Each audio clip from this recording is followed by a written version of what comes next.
Welcome back to the Matter of Facts podcast on the Prepper Broadcasting Network. We talk prepping, guns, and politics every week on iTunes, Stitcher, and Spotify. Go check out our content at mwfpodcast.com on Facebook or Instagram. You can support us via Patreon or by checking out our affiliate partners. I'm your host, Phil Rabalais, and my co-host, Andrew Bobo, is on the other side of the mic, and here's your show.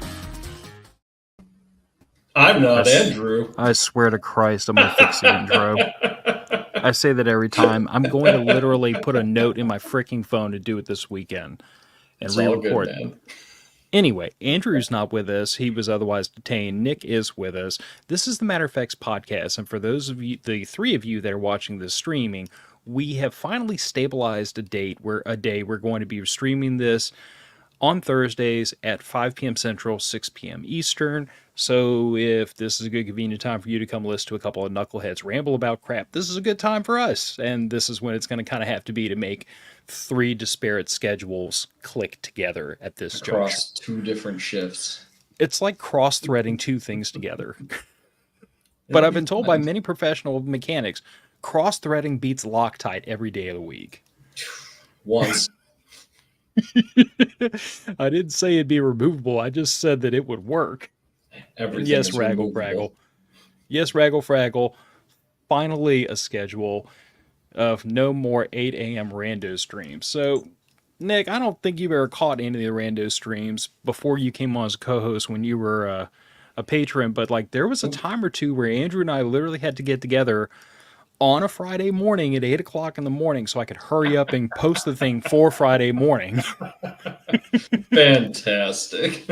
Yeah, that's exactly the kind of forward planning we endorse on this show. Yeah, that was usually like me freshly rolled out of bed, beard going in three different directions, Andrew coming off of a night shift, both of us sucking down coffee like we were trying not to die. And usually, I don't know, we had a couple of good shows that came out of that, but it was usually like, you know, dude, I'm so freaking exhausted. Dude, I'm exhausted too. Well, let's put the key to the ignition and put some bourbon in the coffee and make this work. Gotta do it, man. Gotta do what you gotta do. Yeah. But speaking of patrons, I have to thank the patrons, as I do frequently. Thank you for supporting the show. It makes this insanity possible. So if you don't like this insanity, complain to the people that fund my habit, because you know it's like giving Jesus, I'm drawing a total blank. What do you give kids with ADHD? Caffeine or Ritalin? It's like giving Ritalin into an ADHD kid for y'all to fund this habit of mine. So thank y'all for that. You know, probably not socially responsible, but thank you anyway. And merch. The merch store has been updated. The link is in the show description. If you'd like to get a shirt, like What Would Bert Do, or any of the other shirts that we've recently put up, they are for sale. They are on there. The Southern Gals is a small business run by another patron of ours and his wife. And they make really good shirts with really cheeky nonsense on it, like, you know, an outline of Bert Gummer. And if I have to explain to you who Bert Gummer is, you either didn't grow up in the 90s or your childhood was awful, and I apologize. Yeah, we need to have a word with their parents. I mean, I'm willing to make some exceptions. Like, if you were raised by Mormons, I kind of can't be too mad at you about that. Yeah, that's not your fault. If you're like a really, really young millennial or a Zoomer, way before your time, but we got to catch you up on some good culture. But there's still time left.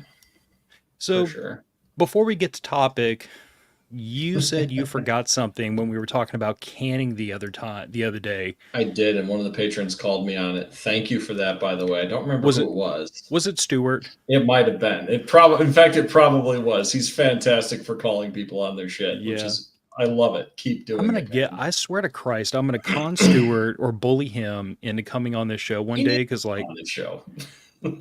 So for those of you who are not in that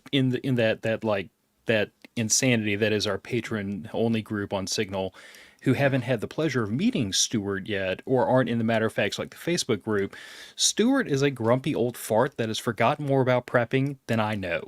An encyclopedic knowledge of minutia.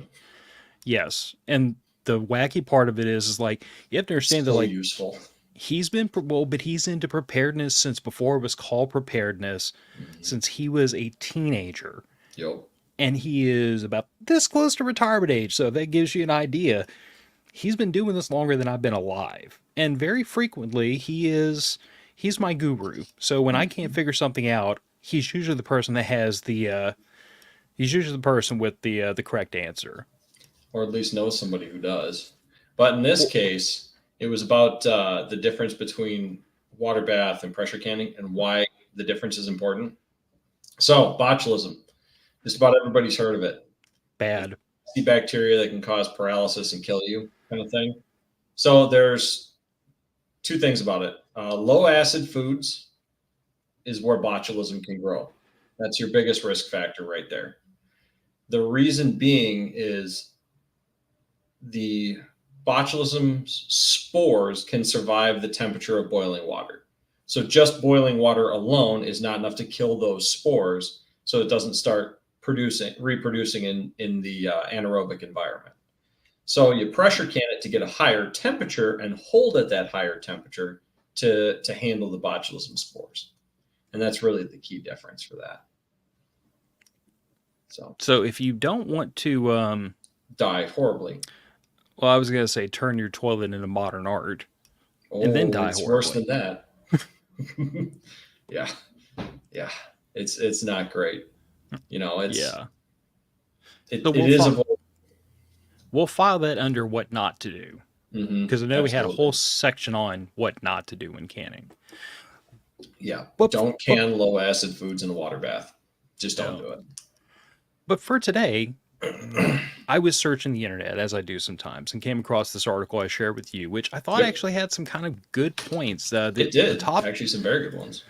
So the topic of that article, which is down in the show description, was something to the effect of, what did my prepper friends forget? And it's really, I thought it was, some of it was kind of like no duh, some of it was a little bit cheeky, one or two things I don't totally agree with, but the majority of it was like, I thought like really good cautionary tales for not if you've been in preparedness for 5 minutes. If you've been in preparedness for 5 minutes, there's a whole bunch of stuff you need to do before you even get to the point of introspective, what do I need to go back and cover down on?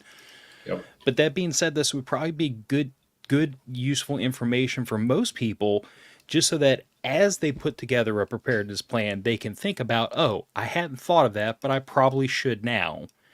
Instead of doing this the way I did, where I'd been into preparedness for several years and then turn around and look back and I was like, oh, there's a couple of things I forgot and I need to go back and cover up.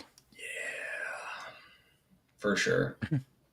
So I guess let's start off with like number one, you can't trade with unprepared people, which this has kind of been something that's been like very hotly contested in the preparedness world, because there's that school of thought that says you need extra stuff so you can trade. You need, if you don't drink vodka, you should still have vodka so that you can trade with people that do drink vodka. That sort of methodology. Or, you should have extra ammo so you can trade with other people and yada, yada, yada.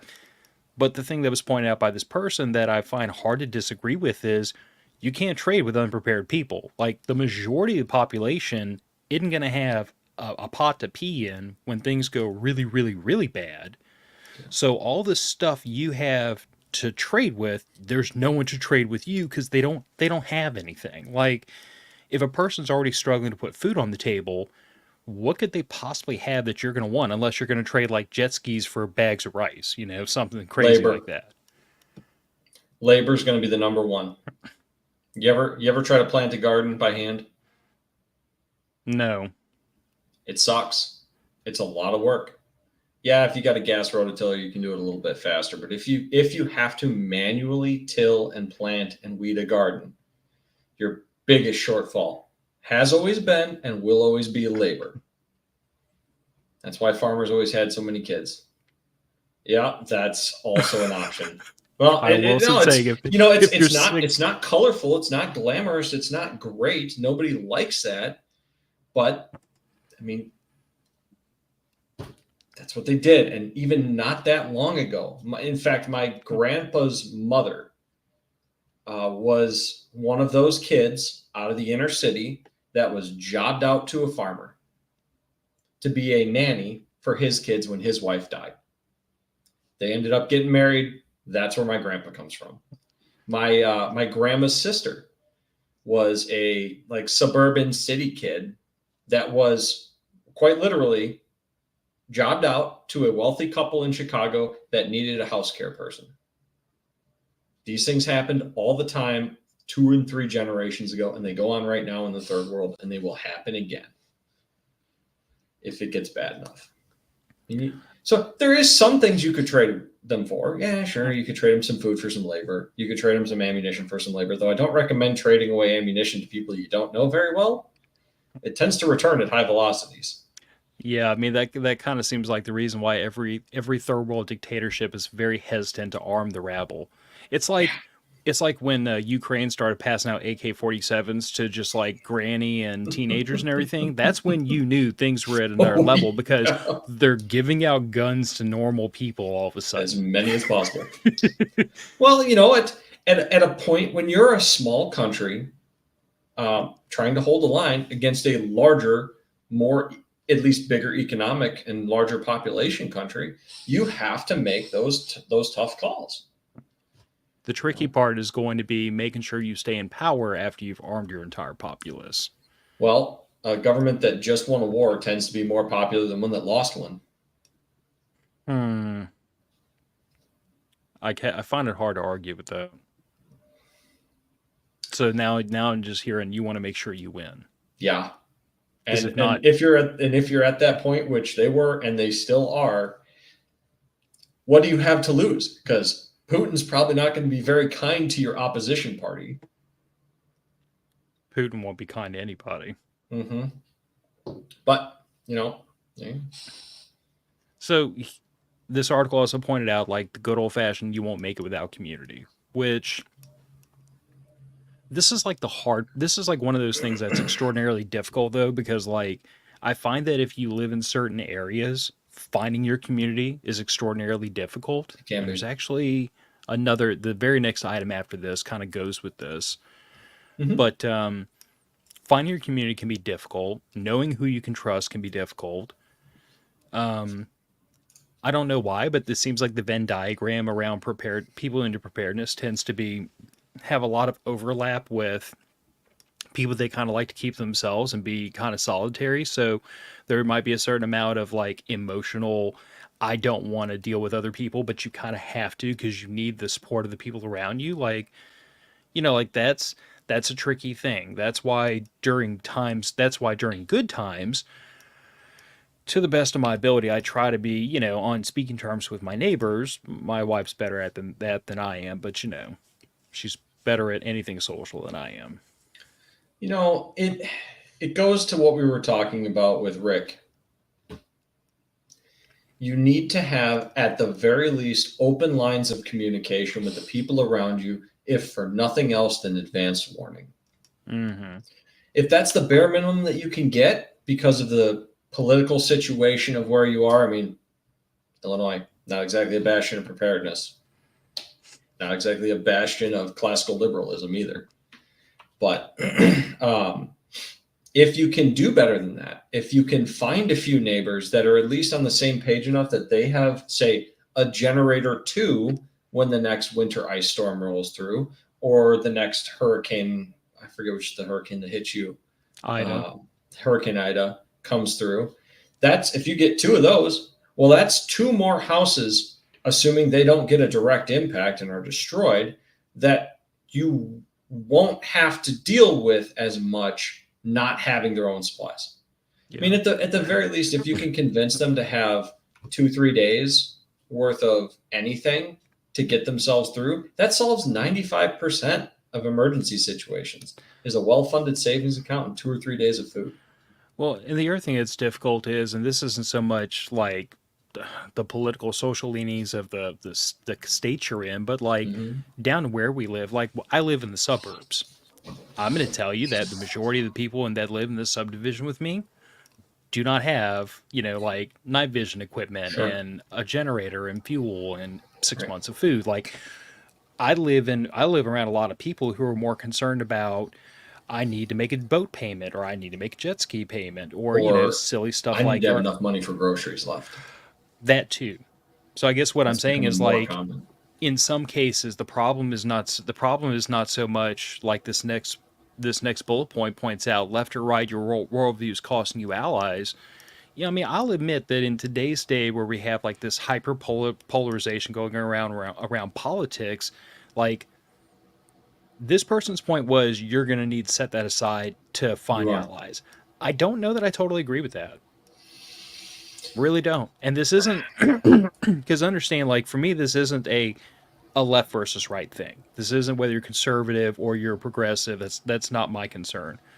My concern is more of, do I believe other people can put aside their opinions, their whatevers, to be allies with me?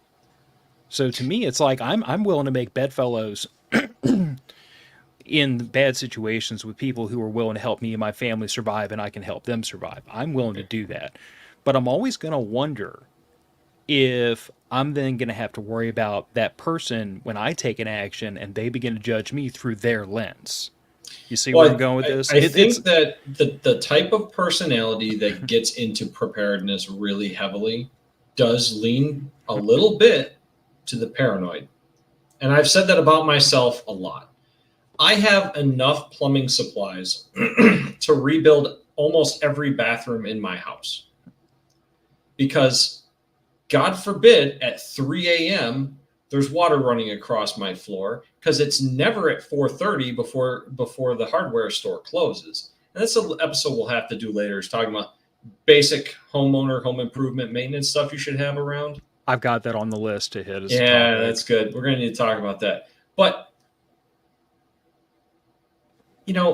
yes, you always could have that person. Like we all, I'm sure you guys in the Patreon group remember me talking about my less than neighborly neighbor next door to me, who no matter what you do will not be on good terms with anyone. She is currently in very angry disputes with everyone that has a property boundary with her, including the state and county road commission, because she believes she owns part of the road.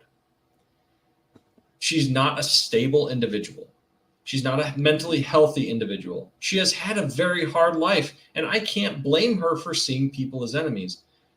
But that doesn't change the fact that she is going to be there one way or another, good or bad. So you got to find a way to, if you can't get along with them, at the very least, be indifferent passersby to each other with people. And I think that the biggest reason why we can't do that now is people are, number one, not hungry enough, and number two, not desperate enough. There's probably some truth to that. Like I said, I guess the vast majority of people. I mean, look at the gamification and the team sportification of politics lately. Why did politics get so popular? Because COVID. Everything was shut down. People didn't have any of their normal distractions. So what did they turn to? They turned to the next greatest team sport, which is politics. Bread and circus, huh? Bread and circus. Yeah. The circus was gone. And the bread was, not your favorite brand anymore. Yeah.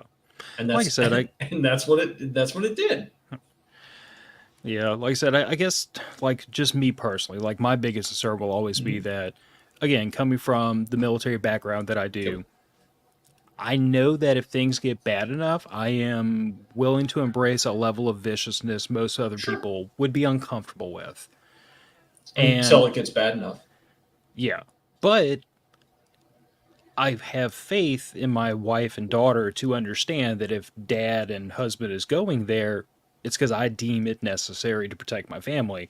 Well, there's a level of implicit trust there. But as I broaden that group out, I'm then going to have to deal with person A or person B that says, whoa, that was a little over the line. And at that point, I know my default reaction is going to be, I didn't ask your opinion. This is not a democracy. We're not voting on how things get done here. You're in my group because you came to me because I had stuff you needed. You can buzz off just as fast as you came here. Well, I think there's going to be an interesting thing there with those people. Probably will not stick around very long. If a person is not willing to collaborate with the group and with the authority structure that has been built in the group, historically what happens is exile. Yeah. Not saying that you want to do it, because they probably got family, they probably got kids, and they could come back and they could be mad. But that's why, again, community is important, because if the entire neighborhood is saying, look, this is the way it has to be, and you're the odd man out, peer pressure is a terrible thing until you need it. Agree to disagree. I think peer pressure is a wonderful tool that should be applied in most instances. Right. Well, that's what I'm saying. Is like, it can, like any tool, it can be applied destructively or beneficially. True. If you need 40,000 rounds of ammo, your strategy is suboptimal. What a wonderful way of saying that you can't shoot your way out of the apocalypse, despite what Hollywood has tried desperately to teach us over the years. I say that as I'm wearing the what would Bert do shirt. You know. Kill it with fire. Yeah. Kill it with fire, make bombs, shoot it with an elephant rifle, and then I'm saying you don't need 40,000 rounds of ammo, which... Well, you really don't. You really don't. And I'll tell you honestly, like, I've had this conversation so many times with people over the years where they do what most people do, and they look up at the top of the mountain from the base of it, and they're like, how do I get up there? And then I point out to them, I'm like, to be more prepared than you are today, you need 200 rounds of ammo, a reliable firearm, and enough food and water for 3 days. Yep. Bing, bang, boom. You have already upgraded yourself dramatically more than what you were at today, for not a huge money or time investment, not even like learning skills or getting deep into this, not planting crops in your backyard. Just go to the grocery store, spend a little bit more than usual, go spend $300-400 on a 9mm handgun and 200 rounds of ammo and maybe a spare magazine if you're feeling really enthusiastic. And I'm not saying that's it, you're prepped. I'm saying that you are now more prepped than you were yesterday, and that's kind of the goal. It's not, how do I get from here to the top of the mountain in one step? It's a journey up the mountain. And how do I get to the next ledge? By walking. Yeah. And just to put it in perspective here, 40,000 rounds of ammunition. I don't know about you, Phil. I used to do a little bit of competitive shooting. Not a lot, a little bit. I trained a lot. I shot about 4,000 rounds a year out of my 9mm. That is 10 years of semi-serious competition training. You're not going to be doing that. Number one, just because of the time investment. Absolutely fraggle. Avoidance, de-escalation, always your best benefit. Even today. Like, you see... More so today. Phil, did you see that stupid video? I don't remember what state it was on. Guy gets out of his car with a handgun, comes up on somebody's truck and starts hitting the truck with the gun, changes hands, and then brings his dominant hand up into the window. Smoked. Yeah, got smoked, got domed with 2 rounds. Yeah. All right. What possible reason could you have to, number one, get out of your vehicle during road rage, and number two, start smashing on someone's car with a handgun that you're not intending to use? Do you know why? Because he was stupid. Yeah, stupidity. That's the only outcome there is prison time in the best case, because everybody's got a video camera nowadays and you know that shit's going on TikTok. Or number two, the other idiot in the car smokes your ass. And I'm glad that the guy in the car won who was the victim. That's how it should end. But you know what? Now that guy's family is down either a husband, a father, or a son. Yeah. Because he could not manage his temper and deal with the fact that he was probably cut off in traffic. And yeah, this is also why, like in the past, whenever we've had conversations around like concealed carry or being the armed citizen and all that, like I have always gone back to this two ideas. Every fight you avoid, you win by default. Correct. If it can be avoided. If someone's threatening my wife or daughter, I don't count that as... there are fights you cannot avoid. I don't count that as fights I can avoid, because if I have to lose my wife or child to avoid the fight, it's not avoidable. Sorry, guys, we're about to go to DEFCON 1. But if it's somebody bites their thumb at me or calls me names or whatever, I can't even begin to tell you how low down Phil's totem pole of things I give a F about. Phil was murdered for several months straight. Phil doesn't give a shit about swear words. Well, okay. I grew up passing my dad tools while he worked on cars. There's nothing you can say to me that is going to hurt my feelings that bad. My father hasn't already said. Yeah, exactly. My dad wasn't too bad, but No. matter of fact, you'll get a kick out of But this. you My weren't daughter blue was collar growing up. my daughter was cruising the internet the other day, and the next thing I know, I hear Arlie Ermey's voice coming out of the house. It was the drill sergeant scene from Full Metal Jacket. Fantastic. And and instead of like shutting it down real fast because I knew where it was going, I was just like, let him cook. And then after my daughter was done, I was like, hey babe, I was like the first 8 out of 10 weeks I spent in base training, that's how I got talked to in that tone at that volume by people just like that who were also throwing stuff at me the whole time. Yeah. And she's just looking at me like, and I'm like, yeah, now you understand why I am the way I am. So yeah, like to me, if you can avoid a fight, avoid the fight. You won because Yes. you avoided it, because your gun stayed holstered, you didn't waste ammo, and you didn't have to go deal with people in polyester uniforms. And you That's don't have a to whole pay a bunch of lawyer. that's a whole bunch of wins all right there because you just shelved your ego and walked away from the fight. Yep.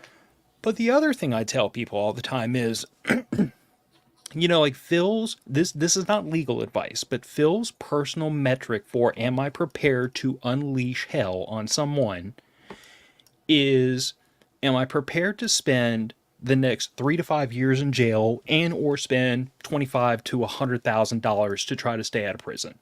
Right. And if the answer is no, I'm not willing to go through all that, then I'm going to find another way to solve my problem that doesn't involve a handgun. Yep. And if my immediate answer to that simple metric is 100% worth it, let's go to war, then we're going to war. And the consequences are whatever they are at that point. But that's Yeah, the because mental. the alternative consequences are worse. Exactly. So that's Yeah. like the mental ledge I put in front of people. And I tell them, are you prepared to deal with the fallout of using your firearm in defensive or offensive capability? And if they say, whoa, I'm like, you could probably find a way to deal with a problem that doesn't involve shooting it. Yeah. Most Because problems like, I find can be solved without shooting them. yeah, because There are some that I don't know about y'all, but I've heard that in prison, the physical affection you're getting is not to most people's liking, and orange is not my color, so I don't want to end up in prison. I mean, I'm sure I there's a like guy in there orange. that would just love to make this beard into a pair of handlebars, but I'm not trying to go there if I can help it. Yeah. Not, I mean, look, it it basically comes down to two things. One, can you live with the consequences? I can live with the consequences of some random drunk guy on the street thinking I'm a pussy. What do I care? I don't know who he is. I'll never see them again. And besides, what the hell? I mean, come on. Who hasn't been called worse things by a 12-year-old on Minecraft or Call of Duty? Y'all have been through this before. I Just didn't. deal. I was not a gamer at that point in my life, so I never played Minecraft or Call of Duty. But Oh, base. Xbox Live got bad back in the day. I think I scarred Raggle Fraggle with turn my beard into a set of handlebars, but Yes, Kyle. Some of us do win at prison.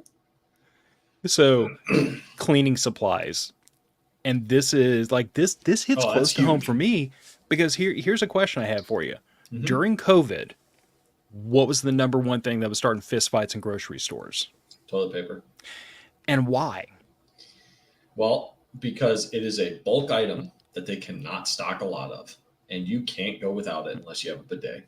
And because toilet paper, above and beyond being like the most memeable thing of 2020, Right. it's a sanitation Tiger item. King. It is, yeah. So it's one But of those bleach things was where the same way. The Clorox wipes were the same way. The antibacterial hand soap. sanitizer. Yeah, antibacterial Alcohol. soap, same thing. Matter of fact, my wife found this out, and she actually got some just to support a local company. But it Sure. was somebody she knew that their family owned a distillery.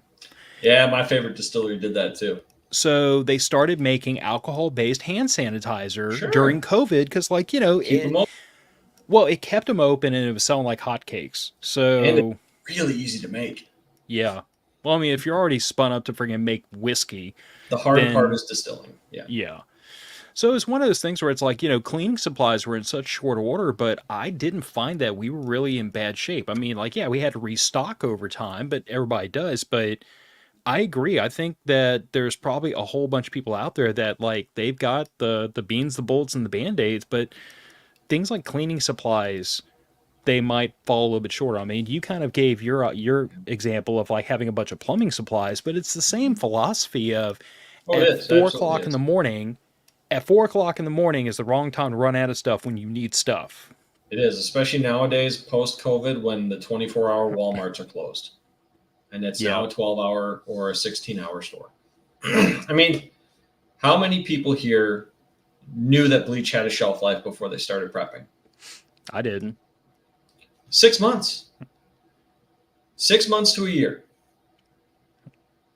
So if it's Now, non-concentrated bleach, 6 months. If it's concentrated bleach, it's 1 year. I will Yep, also say Raggle, that you're right. Cleaning supply, wholesale clubs are your friend. But again, shelf life. yeah, Some of these things do have one. I will also say that go a step beyond like personal cleaning items or home cleaning items, but also just really basic stuff like, do you have extra toothpaste? Do you have extra toothbrushes? Do you have extra deodorant? Do you have extra body powder, foot powder? Yep. Do you have extra medications, which is the very next bullet point? You Do you can have get, what is it, 2 years supply of deodorant on Amazon for about the same cost as a few months supply at Walmart if you're yeah, willing to buy by the case. And a case laundry of deodorant does not take up much space. laundry detergent and dishwasher Yep. detergent. I mean, it sounds like there are people that they want to put that in a separate box than preparedness, but I always go back to the idea that like, you know, once I got to a certain point in preparedness, I felt like, okay, if we don't mind eating beans and rice for the next 6 months, we're golden. And that's when my wife started reading me into this, saying, "Hey, dummy, if you don't put together a bucket full of baking supplies so you can make me and my daughter cookies when we're having a bad day, You're not you're living not gonna 12 months. make you're not gonna make it through the apocalypse." So, that's when my idea starts shifting away from just barely making it to how do we maintain normalcy for the family for as long as possible. Like Absolutely. when it's COVID, and my wife and I, we used to go get tacos like every other week. We have a little Yeah. couple of places in town. We're both Mexican food nuts, also sushi nuts, but that's a very expensive habit to be That's involved in. yeah, that's one of these things is more expensive than the other. Yeah. But tacos was pretty reasonable at the time. But for a while there, we had stacks and stacks of tortillas, and we had tons of ground beef, and we made our own seasoning. I mean, we did taco night here at the house because you didn't know if you could go out anywhere and get that stuff. So I guess I always go back to the idea that like the whole point of cleaning supplies to me is to maintain, because a clean house is directly adjacent to your health. Yes. If you can't keep your house Undoubtedly. clean, if you can't keep your toilets clean, if you can't keep your clothing clean, sooner or later that's going to come back to bite you square in the behind. So it's preparedness. It's preparedness like everything else is. Oh, I think my wife. I think Gillian. I don't know. Was that comment you morale boosters? That was me. Yes, it was. That's why they put Skittles in the MREs. That's Yes, Raggle exactly why. Fraggle. That's why But they that, used to put cigarettes in the C rations. Not great long term, but yeah. short term, But I will say anything that's that a combat efficiency my boost. my wife and daughter are very slightly spoiled because I'm a baker. So like, Hey, yeah, literally I've gotten the request at like 8 o'clock at night. Be like, I'm like the last time my daughter I think had brownies? friends over for for a sleepover. I got the request at 8 o'clock at night, like, we kind of want some cookies or brownies or whatever it was, and I'm Mm-hmm. like, okay, come on, you're coming to help. And No I problem. had three teenage girls in the kitchen with me, throwing flour around and making stuff from scratch because that's just how we're gonna do it in this house. And you know what? That's a memory. If nothing else, that is a memory they will carry well into adulthood of how much fun that was. Apparently it got that story has traded around in my daughter's class. Like everybody's like, Piper's dad made us cookies from scratch when we were over there. There you go. So first aid supplies, and this was specifically to get past tourniquets and the big Yep. stuff. I've Man, said the for little stuff is huge when you don't have it. dude, I went to the grocery store recently, and because like, so I have this weird philosophy when it comes to making medical kits where like I just got through building just a little bitty shoulder bag, kind of an EDC bag specifically for prepper camp because I had an EDC bag, and then it turned into something else. It turned into that magazine carrier that's on the shelf back there. And then I had another EDC bag, and it turned into that man pack down there. So I have a problem where I have a bag for a reason, and then when I start building something, I'm like, I need a bag. Oh, this will work. So I had to buy another bag. Yeah, but in the I know process that of problem. but in the process of doing that, I'm like, I mean, I'm not going to have an EDC bag and not put something medical in it. So I'm putting in cohesive bandage and 4x4s and where is it? A whole bunch of these, the little individual use super glue bottles. Those things are fantastic. Because I'm going to tell you that as bad as it will suck, if you have to pour this into an open wound, it will seal the wound up. It's not that bad. I'm a machinist. I do it on the weekly, man. It's not that bad. You get used to it. Let's say pain tolerance is an individual thing, and some people would say that sucks. I would probably say it sucks worse than getting an infected wound on your arm or your hand from skanky coolant in the machine bottom. True. But my point is, so as I'm putting this kit together, I'm like, oh, I'm getting a little bit low on 4x4s. Yeah. So the next thing you know, I go to the store and like reach into the shelf, grab all the 4x4s on the shelf, shove them all into the basket. Time to go. Yeah, because I mean, to me, it's like, you know, if I look underneath my sink, I've got 4x4s and Kobang, and I've got a whole box of the little individual wrapped alcohol swabs. Yeah. Because you can get them on Amazon for like so practically cheap. Nothing. It's like that's my point. $5 or $10 for a 100-pack. Why would you not? Yeah. I mean, and actually, here's the thing too. If you have a local farm supply store, you can get that same alcohol in a gallon jug for about $10. Mm-hmm. So, yes, those individually wrapped prep pads, fantastic. But for home first aid use, denatured alcohol. Oh, yeah. In a gallon jug. You'll never go through it all. I use it to clean my 3D printer beds. I've had that same gallon for 3 years. See, my problem is I wind up using the bulk denatured alcohol for filling like little alcohol burners and stuff in camping kits. Fantastic. Parts degreaser sometimes. If I want something that's not gonna, I don't want to use brake cleaner or anything really aggressive. You know, isopropyl alcohol is usually pretty mild. Yeah. It's not going to take a finish off. Yeah. Well, not to mention, if we're talking about putting it into a medical kit, the little prepackaged stuff is just super convenient to rip a few of them off and chuck them in there. It is convenient, and I would never tell somebody not to use it because it's guaranteed to be sterile. Mm-hmm. But so are most things you soak in alcohol. True. But specifically here, you got the thing, anti-diarrheals. Anybody here that was a Boy Scout knows how quality Boy Scout cooking is. The boys are doing the cooking. And 13-year-old boys don't pay too terrible much attention to the temperature of that chicken. Nothing's more miserable than a 3-day camp out when you got the runs. I will also say that, like, bear in mind that if the SH ever really TFs, what's going to kill an overwhelming majority of people? Dysentery. Once we get past everybody that's on daily medications and can't get them anymore, and once we get past everybody that's in ICU, you know, like. Once we get past about 3 days, what's going to kill the majority of people is eating food that's bad or drinking water that's bad, and you're going to evacuate your soul. Yep. And then your life. So, yeah, like that. And I'm speaking from what kills people in the third world. It's starvation, it's pestilence, and it's usually drinking bad water. Well, because when you get desperate enough, you'll stick your tongue into a puddle, and then bad things happen immediately after that. Parasites. That is a huge one that you can't really treat. Not effectively. Yeah, there are antibiotics and antiparasitics that you can get if you do find a hospital that does have them in stock. But if you look at, say, I don't know if anybody in our chat or if our Patreon has been to like Africa or the Middle East recently on a civilian trip, they recommend you bring all that yourself.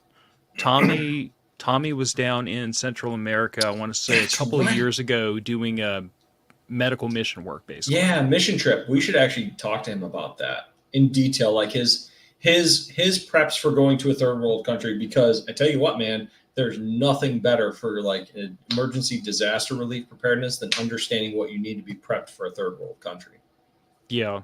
Well, either that or like I look at it very analogous to like what the military brought in for us when we went into Iraq. Like, we were fully self-contained. We brought everything in all because of it. you had to. If your plan is longer than 3 months, you need farming supplies. Yes. I want to hedge this and say 6 months, but I know why he's saying 3 months, because like I've got a 6-month food supply, but by the time you get to the end of the 6 months, you better have crops in the ground or you're going to have a problem. Well, here's the problem: is that 6 months. No, I got to disagree with you. 3 months, because if you are coming out of winter or you are going into winter, like, it takes 3 months to grow most crops. Yeah, I know that's a ballpark and it's wrong. And there's about 20 other crops you can grow within 6 weeks. Whatever, don't care. A sustainable amount of food to keep your family fed through a year is going to take most of the growing season, which for most people is 3 to 5 months, to harvest. Mm-hmm. So you will have nothing if you're, say, going into the winter, coming out of it, coming out in the spring, having used up all your supplies, you've got nothing to harvest except what you can hunt or gather. And that's not going to be much. Yeah. And even like down here on the Gulf Coast, where I kind of have like somewhat of a cheat code because our growing season is so much longer than the rest of the country. I mean, we're subtropical here. Yeah. But still, even you get an extra month. Yeah. Maybe 2 months, one on the front end, one on the back end. Yeah, but it really maybe, depends, depending on weather and hurricane season. Yeah, well, but then you have to think about it. Like I was trying, and I suck at it, by the way. But I was trying to grow potatoes in my backyard just to see if I could, and they died. But that's another story. Well, I was asking my wife, like, what do you think I did wrong? And she said, honestly, you planted them too late in the year, and it is 100 and FU outside, and potatoes like cool, dry weather. So, like, it's one of those things where it's like, okay, lesson learned. If I planted them earlier in the year, I could have harvested. Later in the year, I could have harvested. But, like, that long growing season kind of has this little problem child in the middle called August. Yeah. August in the South. She's a cool mistress. Yeah. Like I said, 100 and FU outside.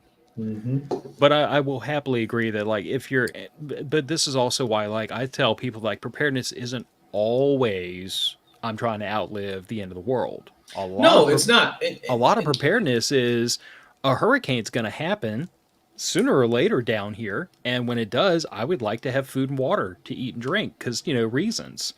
So, like, a lot of preparedness is, can I stay in my house and feed myself for 3 weeks? If you can make it 3 weeks, you're probably going to be okay. Stuff? Huh? Did I ever tell you what really triggered me getting into preparedness? Blizzard? I bought a house. Okay? First time I ever bought a house. All right? I was barely an adult. I was like 23, 24. I signed the mortgage on like a Thursday. It was September 11th. I remember it very clearly because of the date. Not the September 11th, but it was a September 11th. I went on vacation a week later. I came back to being unemployed. Oh, fun. Yeah. 23, 24-year-old just signed a deed for a house and a mortgage attached to it. And the bank doesn't allow takesies backsies. No, and I had 30 days to figure that out. Thankfully, I had money set in a savings account, right? Which is also preparedness. Oh, it is the key. It is the base and backbone of preparedness. Name me a problem in modern society that cannot be solved by throwing money at it. It's probably medical. Government. Yeah, but that's not a problem that happens to an individual. You know what I mean? That happens to No, true. I mean, but if you have enough money, the government's irrelevant. Look at Elon Musk. He does whatever the hell he feels like because he's got so much money. Who's going to stop him? He just fucks off somewhere else. I mean, you do have a point. The whole with enough money, every problem is solvable. Most of the mobsters in the 1920s just bought freaking police and judges and made those problems go away. Just the 1920s? I was thinking My like governor bought the Supreme Court of Illinois. That must cost a pretty penny. $2 million. But it's all fiat currency anyway, so exactly. What does it matter? But still, the point stands. Your transmission goes out on your truck. Stroke a check. Fix is on the way. Yeah, it might take a few days to a week. Rental car. Stroke a check. Problem solved. Roof got tore off your house by a hurricane. Got to wait for the insurance to pay out? Fine. Stroke a check. Get that ball rolling. Your roofer knows that the insurance company is going to pay. So you stroke that deposit check. All right. Fix is on the way. No, that is an excellent point. Totally off the topic, but you know. It is, but no, it's never off the topic, because preparedness at its base in a modern society does largely depend on your finances. And if you can get your personal finances in order, at least to the point where you're not paycheck to paycheck, everything is easier. Yes.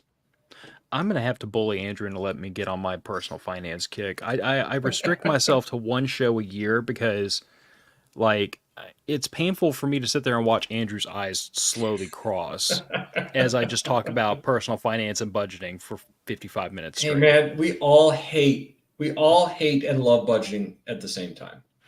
You know what lets me have my Warhammer addiction and all of the prepping gear I've got downstairs? A properly budgeted system. I'm going to say that not having personal debt, not having credit cards, and especially paying off 2 cars is a friggin' cheat code. It is. I mean, my wife's car, we just bought her a new car. It's $600 a month. If you had two cars is more than my mortgage. I was watching a YouTube video before we get to this next bullet point where it was just one person after another. It was a compilation video of people talking about what their car payments were. Oh, disgusting. Nick. The one that made me throw open my mouth was $1,435 a month. For what? $1,435 a month. For what? I want to say it was like, I don't remember what it was, but it was something very expensive. Of course it was. But wait, it gets better.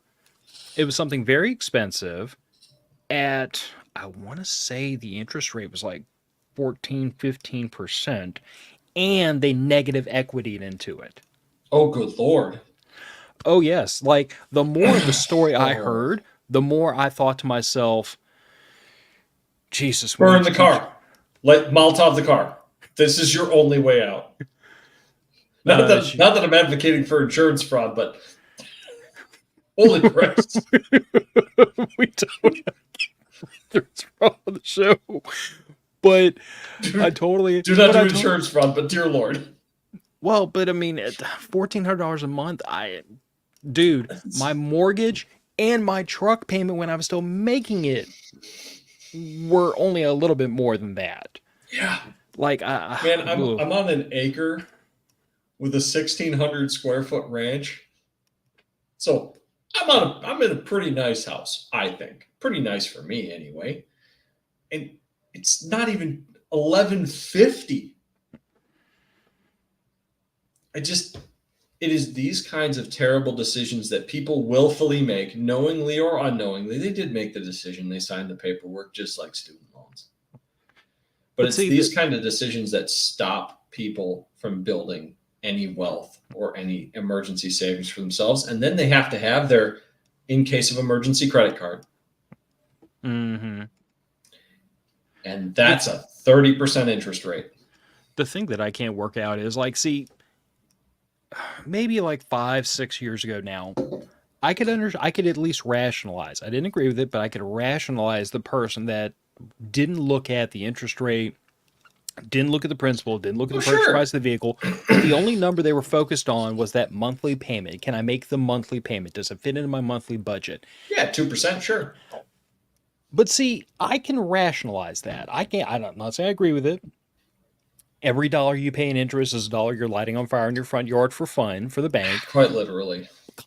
However, I can at least rationalize that. Sure. The people I cannot figure out are the ones who got the damn paperwork, and it says $1,435 a month. And they did. There wasn't like a moment. There wasn't the briefest of moments where something in their soul jumped up and said, no, no, no, no, no, no, no, no, no, no, no, no, no, no. And they just John Hancock that SOB and rode off into the sunset of poverty. I can't. I don't think they're I entirely to cannot blame. figure that out. I don't think they're entirely to blame. There has been a willful and intentional not teaching of students and young people, either by their parents or by the school system, the effect of compound interest and the effect of debt to income ratios. Did you take a personal finance class in high school? Because I did. You want to know what they taught us? How to balance your checkbook? 4 weeks of how to balance a checkbook. 4 weeks. See, I think my only saving grace, which, right to your point about people's parents not teaching them, is my dad did teach me. Like, my dad has been very open with me about the fact that, like, and bear in mind, he's 70, he's retired. But he's been very open with me about the fact that, like, if he knew at 40, which I'm 41, but if he knew at 40 what I know about finance and how economics works and all this stuff, my dad's already told me, he said, I'd have 3 times what I do in my IRA. If I knew what you know now, I would be set. He's already set for life. Like he would have to do stupid stuff to put himself in a bad position because he's been very diligent about saving and controlling his debt and so on and so forth. He's lived a very financially conservative life and profited from that. But he looks at what I know and he's like, if I knew that at your age, I'd have blown this out of the water. I just did the best I could. Yeah, we all did. So, but I don't know. Still, to be fair to the people that make these decisions, a lot of them are entirely uninformed. And not to plug another channel, but Caleb Hammer. Go watch some of his videos. See the effect. Not just you, the audience. See the effect of these decisions on a day-to-day basis, even if it's $15 at Starbucks. I am just going to tell you one thing, though. I was subscribed to Caleb's channel. I had to unsubscribe to it after a while. Makes you mad.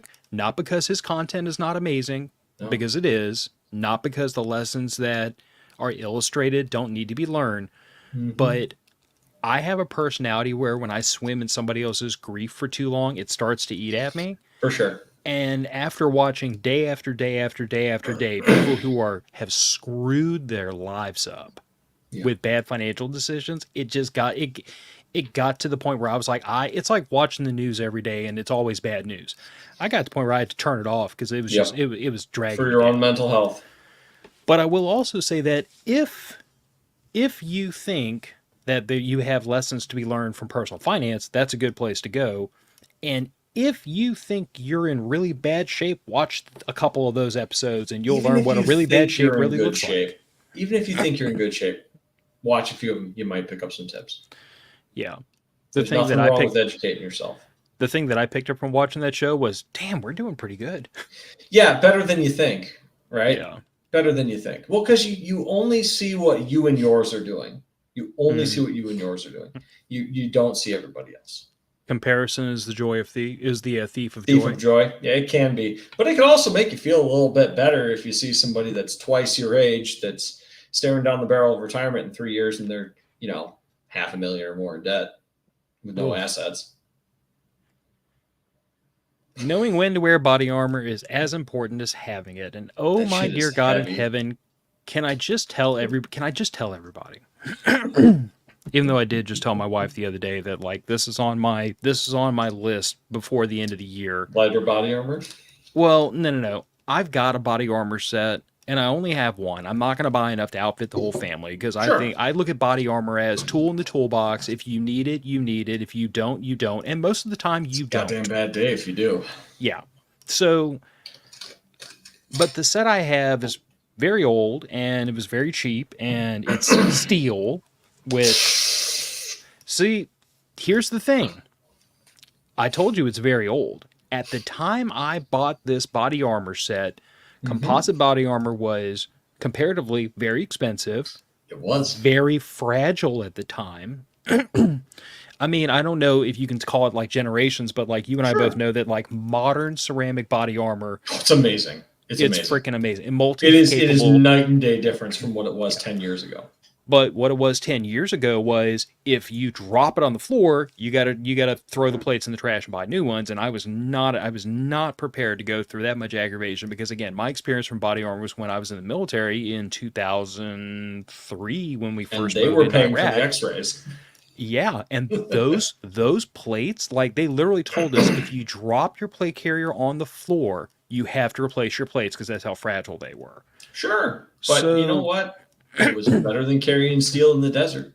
Yes, but now that ceramic plates have gotten to a point where I'm comfortable buying into them, I really want to get rid of those old steel plates, turn that entire vest into like a workout, or just a weight vest, because that's about what it's good for.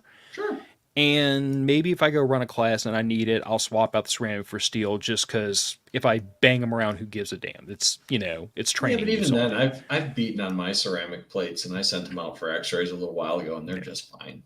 In fact, I kind of cheaped out on mine. I bought the RMA ones. I didn't even buy the fancy Hescos. Yeah, but there's like Hescos in the upper tier. Then there's like RMA, which is very good quality. Do not get me wrong. Love their product line. And then there's Chinese AliExpress plates.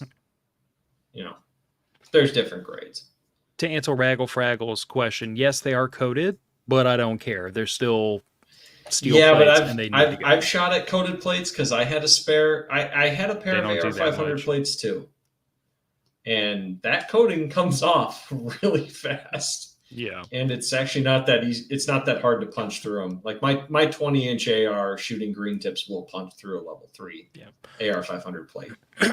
But to my point was, as I'm about to say how little you're going to use body armor, that is on my list of stuff to upgrade this year is body armor and war belt, because I'm using an old USGI pistol belt from the mid 90s because it works. But they work. Again, trying to update towards more modern stuff, more comfortable, yada yada yada. But I again, you have a funded emergency fund, you have a funded 401k or other retirement plan, you have your food lined up, you have your medical care lined up. Body armor's on bottom tier priorities. Yeah. Which you're there. Yeah. Well, I mean, I don't know. Most people would argue that night vision's bottom tier priority, but yeah, but you know what? It's a lot of fun. That's the thing too but you've got your baseline established for the most common threat in your area: hurricanes. It is. In my area, it's tornadoes and ice storms on occasion. Maybe a blizzard once a year and a heat wave. Mm-hmm. You've got your bottom line handled. Now you can handle the exotic cases. Yeah. But to this bullet point about knowing when to wear your body armor, I'm going to tell you that so here's the thing. During Hurricane Katrina, I was still in uniform. I was in the New Orleans metro area. Yep. We actually didn't have our body armor because it was at the facility in the vault underwater. But that's a different story. Yeah, fantastic thing. Store that in the basement. We're evacuating a facility that is literally a runway away from Lake Pontchartrain. There's a Cat 4 hurricane cruising through that's going to make a bunch of storm surge. Let's make sure we get the toolboxes for the helicopters so we can work on them, but let's leave all the son of a bitchin' M16s and body armor and nods and all that stuff locked up in the vault to get flooded. Fantastic. Good job, supply guys. Fantastic. Well, I can't even be mad at the supply guys, because I guarantee you it was some idiot officer that made that freaking decision. But whoever you are out there, I would love to have a beer with you and tell you about yourself, because that was. Let me tell you about the random guns that were going off in Katrina. I can just tell you that when they sent us down the New Orleans metro area, we were literally bringing like personally owned weapons in uniform, driving personal vehicles, because our motor pool was also underwater. Different aggravating story. Turns out Humvees don't run well in 6 feet of water. No, not unless you put the snorkels on, but even then they're not happy. No. But I digress. No truck is truly happy with a snorkel. No. But what it boils down to is that, like, in that situation, I would have kind of liked to have had body armor because they were taking random shots at people. But during Hurricane Ida, when I'm just Phil homeowner, I wasn't standing in the front yard with a plate carrier on. Right. First of all, I don't want to scare the hell out of my neighbors. Well, second of all, that shit is uncomfortable. Yeah. Now, what I did do was I had my body armor and a rifle by the front door of this house, like literally reach in through the front door and grab it, and I was carrying a handgun underneath my shirt the whole time. If there had been a serious situation, the gun, the rifle and the plate carrier being by the front door was to run in the house, slam the front door shut, grab the stuff, and be able to defend the home. Right. Because in the situation we were in, you didn't know what police response time was going to be. You had to be prepared to fight your way out of trouble. But what I'm not trying to do is scare the hell out of my neighbors by marching up and down the street in body armor looking like a moron. And not to mention the fact that you probably wouldn't have been able to evac even if you wanted to at that point. So, just from trees down, power lines down, debris in the road, whatever, you are kind of, in the case of a hurricane, correct me if I'm wrong, you're locked in to where you are for the most part. For a period of time, yeah, depending on how bad it was and really how close it hit to you. Sure. Because where the Katrina people were in their houses, were on their roofs for a week. Yeah, and Katrina is kind of an outlier just because when of course it wasn't. It's a perfect example. Yeah, it happened in New York not that long ago. Yeah, you just have to remember that the majority of the street flooding we saw during Katrina was the levees breaking. Right. It wasn't. Sure. It wasn't the storm surge and it wasn't rainfall. It was the levees breaking, which let the river go where it wasn't supposed to go. That's what caused the problems. Fine, but that was due to nepotism, government incompetence, and corruption. So what's has that gone down or up? Yeah, pretty steady, I'd say. Yeah, so it's not gotten better.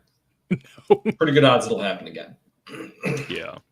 But yeah, I would agree with this. Knowing when to wear body armor is as important as having it because, body armor isn't just protecting your vital organs. Body armor is also a show. It's a message of intent. Yes. It's like the difference. I am going to be here to fight you if you come for me. Yeah. Now, I will happily say there was a point several days after the hurricane that we had to go to the next town over to check on my in-laws and make sure that they were okay and do a little bit of quick home repairs. And when we were loading up the truck, I loaded MREs, I loaded water, I loaded up like we were going to live out of the truck for 3 or 4 days, just in case. Yeah. And I also had that plate carrier and that rifle in the passenger floorboards of the truck at my wife's feet. Because I told her, I'm like, if something pops off, I need you to dive over the back seat and I need you to dive into the back of the truck and I'm going to grab this and I'm going to do what I have to do. But It's just one of those situations where it's we had the mentality of if we get into trouble, we have to fight our way out of trouble. We don't know if we're going to have cell signal or be able to get a hold of anybody. But even then, if you could they come? Yeah, but even then, it was plate carrier and rifle down in the floorboards of the truck, where if you're just standing on the side of the road we drive by, there's no outward signs that we're looking for a fight. So it's just to me, it really is just kind of an idea of have some freaking common sense and don't look like you're looking for a fight. Yeah, because, part of the reason why uniformed troops are always in body armor is because their job is to look for the fight and be the target. Yeah. And you will be a target if you're wearing body armor.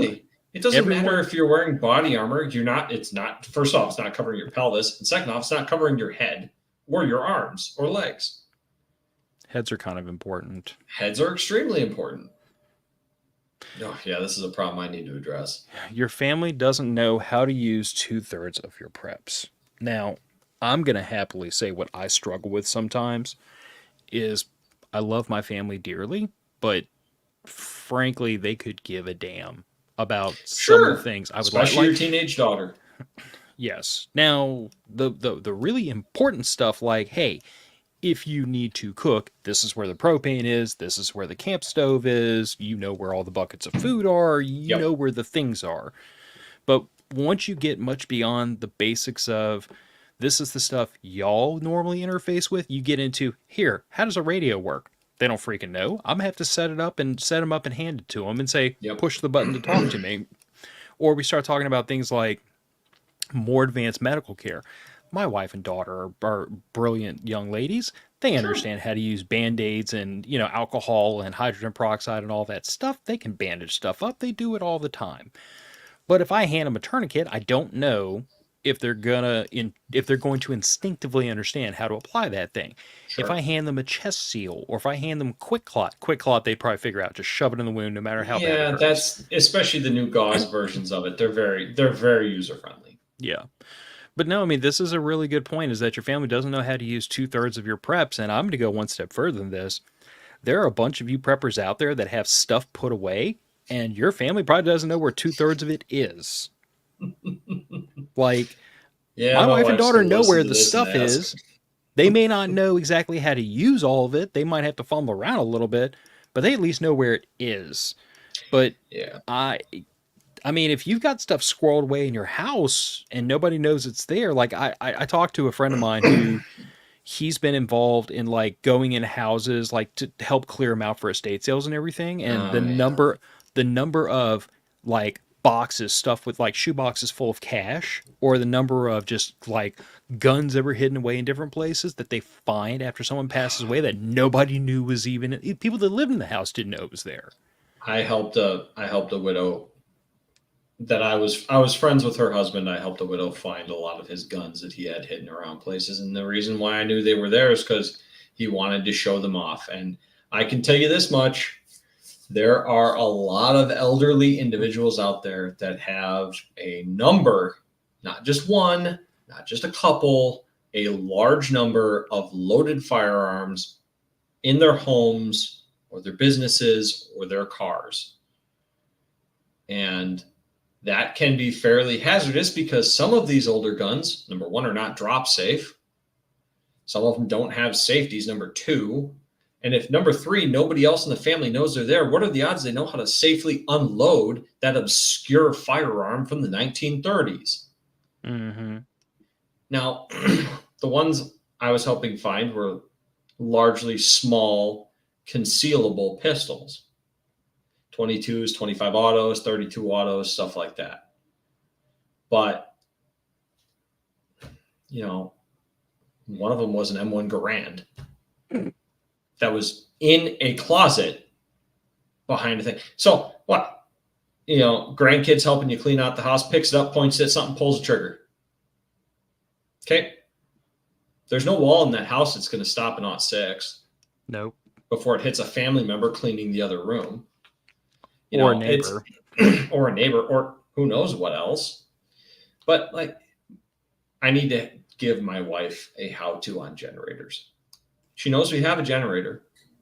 I've talked her through the basics of how to use it, but she has never personally hooked up and started a generator. And it's heavy. It's a 10,000 watt. I don't remember how they're actually rated. It's probably a surge 10K. generator. 10K, Yeah. that's it. 10K generator. Thank Mm-hmm. you. She knows how to hook up a propane grill. She's a very smart lady. But I'm not sure she knows how to hook up the tractor to the trailer to get the generator all the way across the property to where our hookup is, because it's a portable generator. I did and don't have the funds for a permanently in place one. Would love to. We're budgeting for that. Mm-hmm. It'll get there eventually.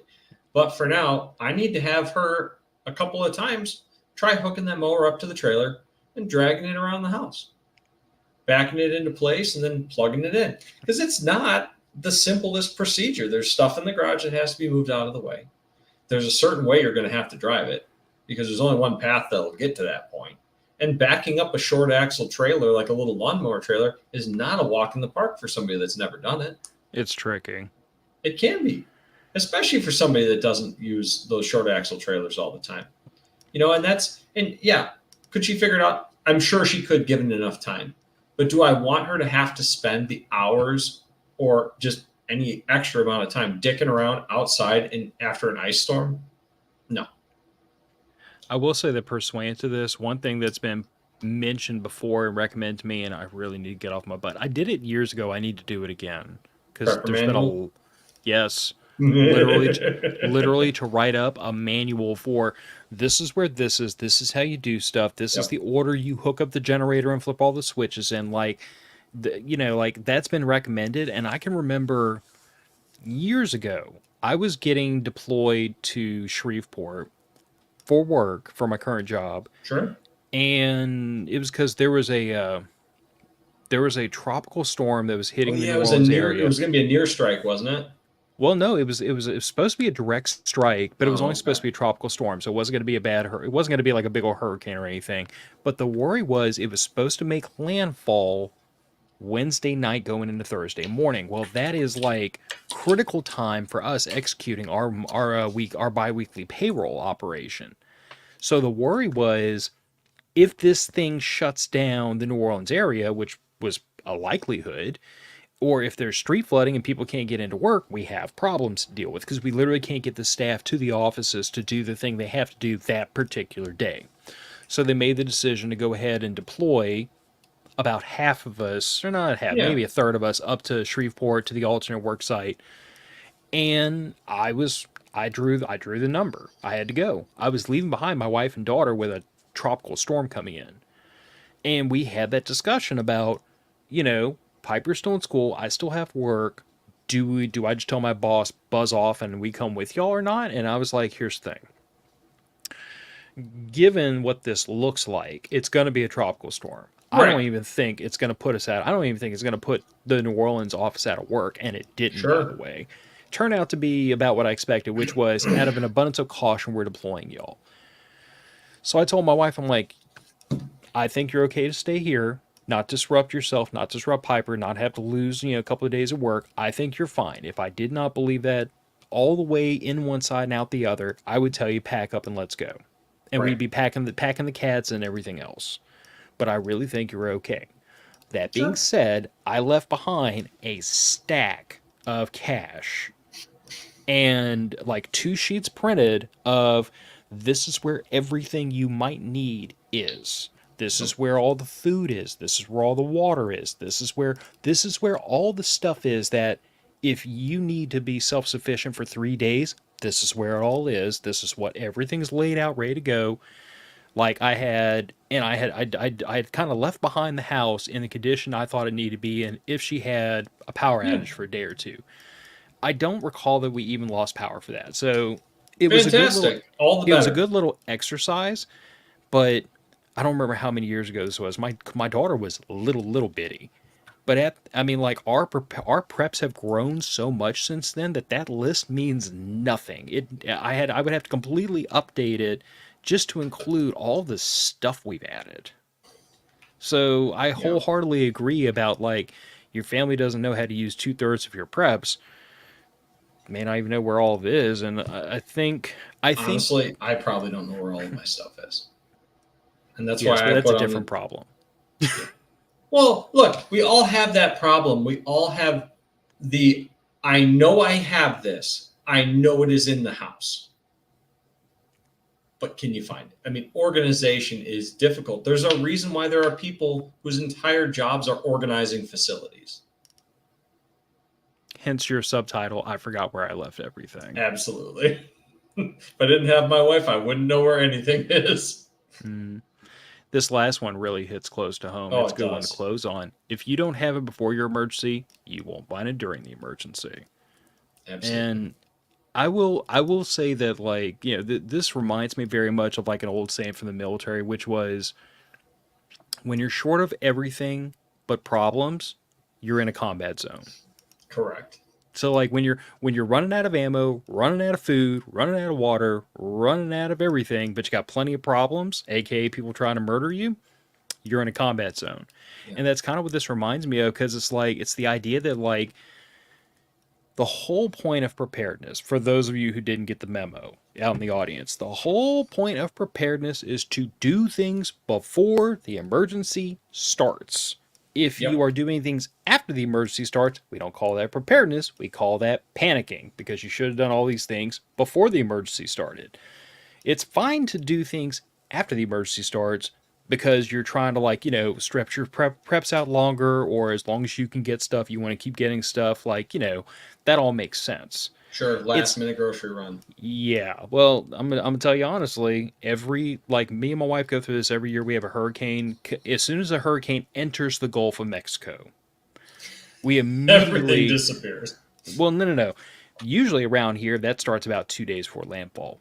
Oh, But okay. I'm talking about as soon as the spaghetti models all coalesce on the Louisiana Gulf Coast, we go straight to the gas stations and top off. We go straight to the gas stations and top off all the gas cans. We make a grocery run, like we go through the house top to bottom and say, is there anything we need before this starts? Because for 2 weeks we're going to live out of what we have. Yep. And then the next thing that happens is every day on the way home from work, go hit the gas station again. I don't care if you need a gallon and a half of gas. Keep Sure. keep the gas tank filled to the brim. And then Hard to pump gas when the power's out. and then the first time you pass that gas station, you see one person at the pump and one person waiting in line behind them. Stop. You're not getting any more fuel. Whatever we have is what we're going to have, because now we're getting into the situation where the lines are starting to add up, the crowds are starting to build up. We don't want to be around all that. So, Right. but the point Added is that problems. we all have to develop this mentality that, like, if we don't have it before the emergency starts, you ain't gonna find it during the emergency, because it's you and everybody else on this anthill scrabbling around looking for stuff. So take that as your opportunity to think ahead of time about what would I like to have when all hell breaks loose. Yeah. And by the way, that answer should also include, like, I know Joe earlier mentioned entertainment. It should Yeah. include entertainment items. It should include comfort items. Like, I don't want to tell Games, anybody to books, make. movies. Yeah, I'm not advocating anybody go out and make like crazy financial decisions to impoverish yourself. I'm just Please saying, don't. yeah, I'm just saying, do not think, oh, I can put that off till later, because later it's going to be you and everybody else looking for the same stuff. And you probably don't want to be around a whole, but you probably don't want to be number 5 in line at the gas pump, because people start throwing punches at a certain point. They can. I've never been one personally to to dive into the end of the world type of preparedness. I'm not. That's not me.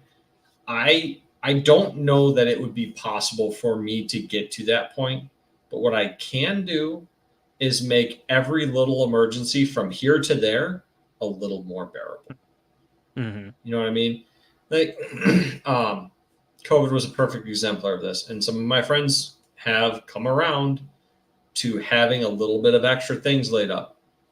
My wife didn't have to stop baking because she likes to bake sometimes. She makes pies, she makes brownies, she makes cakes, stuff like that. We didn't have to limit most of our favorite foods. Granted, a lot of that was because we cook at home and we eat at home most of the time. So we had a lot of that stuff already to go. We didn't have to cut down on how much beef we were eating because of how expensive beef got, because we buy a quarter of beef at a time, and that's enough for the two of us for a year. So I was making some kind of jokey Facebook posts. If you guys are Facebook friends with me, that's the only social media I really do, because I'm a millennial. Facebook, great. I'm on there sometimes when I'm not banned for sassing the president. I was making joking Facebook posts that we had to resort to an improper wine pairing, which we did because we were a little low on, certain kinds of wine. But we had to make an improper wine pairing with the steak we were making for dinner that night. And the third week of COVID, when people were bitching about the grocery stores not having things they needed. Because I had taken the time to make sure we had a few weeks to a couple months worth of stuff laying around. Because let's be honest here, deep freezing a quarter of beef, you're looking at, I think it was $500 for my big freezer because I bought a very large freezer. Quarter of beef, I don't remember what it cost at the time, but I think it was like $350 or $400. I had the money in my savings to lay out for that quarter of beef, so I didn't have to go and buy meat at the grocery store every other week. Mm-hmm. I realize that's not possible for everyone, but if you take the time and take the budgeting seriously and set yourself up for success by sacrificing a little bit ahead of time, which we do, me and my wife really don't eat out. We eat out maybe 3 times a month.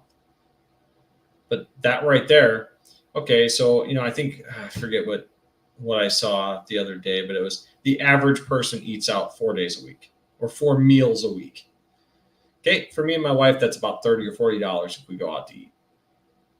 $30 or $40 times, let's call it conservatively 3 times a week. $90 $500 a month. Yep. Very easily could get to $500, especially if you got, say, a couple of kids. Could add up even faster than that. 500 a week times 52 weeks a year. But give me some leeway here, because for the person that says, "Oh, it's only $500 a month," that's $6,000 a year. Yep. So $6,000 a year is more than my prepping budget. Well, but I guess my point is like, imagine being able to give yourself a $6,000 a year raise. Yep. And I'm not saying don't eat out ever. We all do it. Like, we forgot to take the chicken out early enough yesterday to make chicken nuggets at home.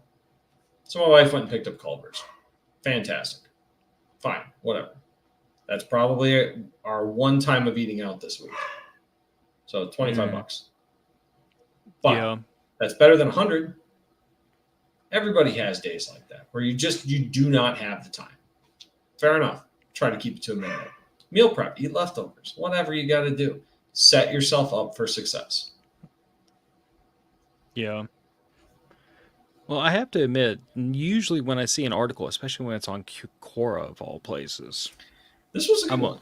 This one definitely punched above. What's your dog's name? Stella. She's freaking out because my wife's getting home. But yeah, I mean, this article definitely kind of like, it called to mind a lot of things we've talked about over the years, and a lot of things, one or two things that I kind of think I need to go back and address. But I think what's important to remember here is that, like, on this preparedness journey, when you first get into it, A, you don't know what you don't know, and B, you're gonna be way behind the power curve on everything because you just started. So what I think is important the power curve. Yeah. But what I think is important is for people to remember that, like, you start at ground zero, prep for 3 days. What am I going to need for 3 days? And then what do I need for a week? And then what do I need for 2 weeks? And then a month and a couple of months and so on and so forth. And just keep on expanding out. But at some point in here, we're going to have to engage a little bit of a preparedness OODA loop and think about, what did I forget? What did I Yeah, and I will say wholeheartedly that, like, what I find, hi Stella, what I find very helpful to bear in mind for like thinking about what you missed in your preparedness journey is, most people think about the stuff that they don't think of as preparedness. Like, they don't think about, oh, I need extra anti-diarrhea medicine, or I need extra toilet paper, because that's not quote unquote prepping stuff. It's not fun either. Yeah, but I'm gonna tell you, 90% of my preps come from grocery stores or hardware stores or, the CVS, the local pharmacy, because if I'm going to get a tourniquet, I better have a couple boxes of Band-Aids and a bunch of 4x4s and so on and so forth. If I'm going to buy a case of MREs, why wouldn't I go and spend like an extra $30, get an extra big bulk pack of ground beef? Because even if I don't need it, I'll bag it up a pound at a time, stuff the chest freezer with 5 more pounds of beef. You're gonna eat tomorrow. Yeah, I mean, it's just the idea that, like, we have to stop thinking of preparedness as this weird thing you do next to or ancillary to your day-to-day life, and just realize that all preparedness is taking all the everyday stuff and maybe pile up a little bit extra. Yeah, and it doesn't have, you don't have to aim for a year supply or a 3-month supply or even a week supply at first. Do what you can with what you have while maintaining reasonable fiscal responsibility so that you don't screw your future self. So what I'm hearing is that sooner or later I'm going to have to uncork the financial episode. Oh, absolutely. It needs to be discussed. It does. Americans in general, if there's one thing we all have in common is well, at least most of us have in common, is that we are terrible at fiscal responsibility. We're inundated with overconsumption. Yeah. Well, maybe we'll put that on the docket for next week. But we'll go ahead and punt this one out the door. I know you need to go kiss your wife. I need to go kiss mine and eat dinner. Definitely dinner. Getting hungry. We'll talk to everybody in another week. Bye, everybody. Later, boys.